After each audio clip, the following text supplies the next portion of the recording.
Hey everybody, this is Rebecca from 101 Projects with Rebecca, and I just wanted to share with you a little tip about using blender pens.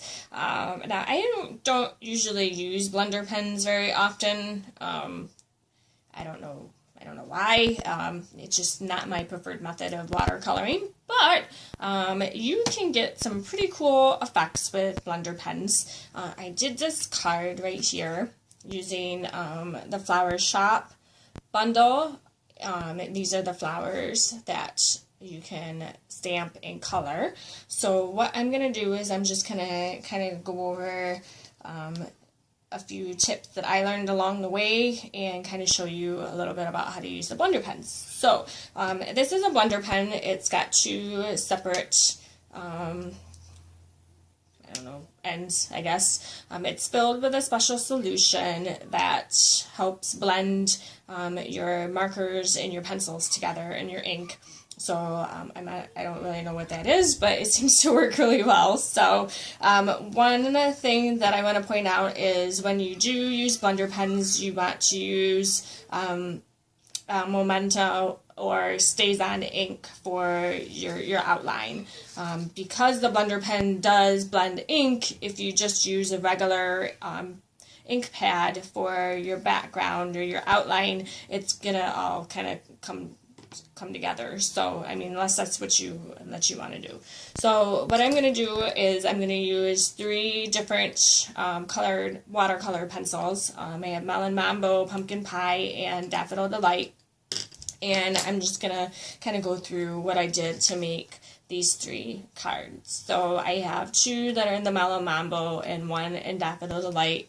And then I'll also show you how to make kind of like, I don't know, cards with more than one color on them so that you can see how they blend together. So we'll do that too. So let's start with the Melon Mambo. So I really like the watercolor pencils. They're easy to use and easy to blend. So what I do is on this one, you can kind of see like there's some highlighted areas, I guess, where the black is right there. So what I'm going to do is I'm just going to take my pencil and just kind of go over those areas.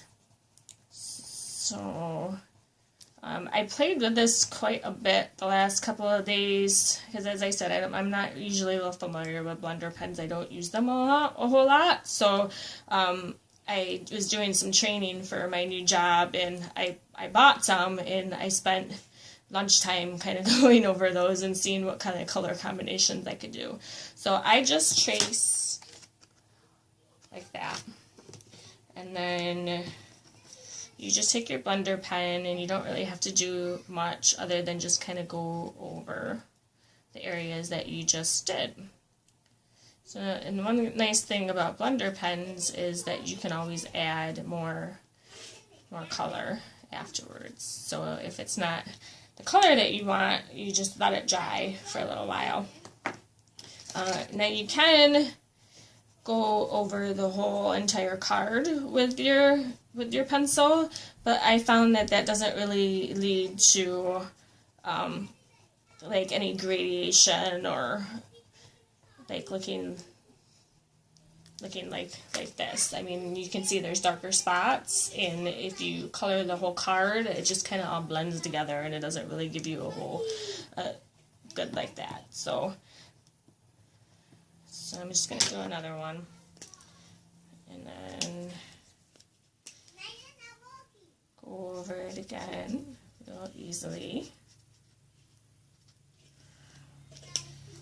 So then I'm going to go back to this first one and just kind of highlight it a little bit more.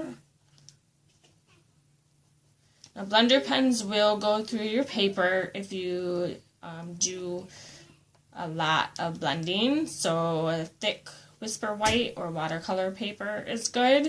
I think this is actually just regular paper because I know I wasn't going to be using the pens too much. But if you have like little figures or something that you're trying to color, do that on thicker paper. So, and then I'm just going to highlight that. So as you can see, it kind of like gives it like a little bit of a highlight up. So, and then you just kind of continue on with that just going over the little black hash marks here on the sides, then maybe adding a little bit more color on the bottom, and then taking your blender pen, I always use the wrong side, and just kind of going over.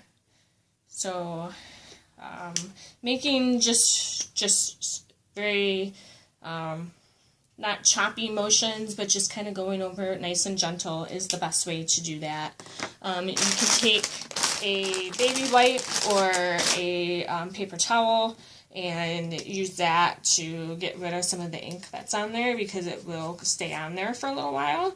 So I just kind of, like this one was, I think Bermuda Bay or something, so it kind of looks like there's still a little bit of color on there, so we'll do that. So that's how to make just like a basic colored image with that. So if you want to do something like a true color image, like this one has the melon mambo and the pumpkin pie, you're just going to take I take my darker color and I go around the edges and kind of up the center. It seems like darker colors work a lot better for this. And then doing a lighter color in the middle. And again, you don't need to color in the whole thing, because that's the nice thing about blender pens is they blend everything. So if you have empty spots in the middle, it's going to fill in once you start doing this with your blender pen. So doing that gives me that. So that's pretty much it for the blender pens. I'll show you what it looks like with the yellow. The yellow I had to go over a few more times after I used the blender pen, just because it's a light color. So I did that. Blended it. And then it doesn't really look like anything much except for yellow color. So I went over and kind of did some more after it dried. So I don't know if you can see that or not. But and then for this card, I actually did some embossing paste on it with one of the embossing masks, and then did the pretty label. And then these stems are actually from a punch that's coming up in the holiday catalog, and that's so great. I love punches. They're so much easier to use. So, and then I don't have an actual card on this. This is just the card font.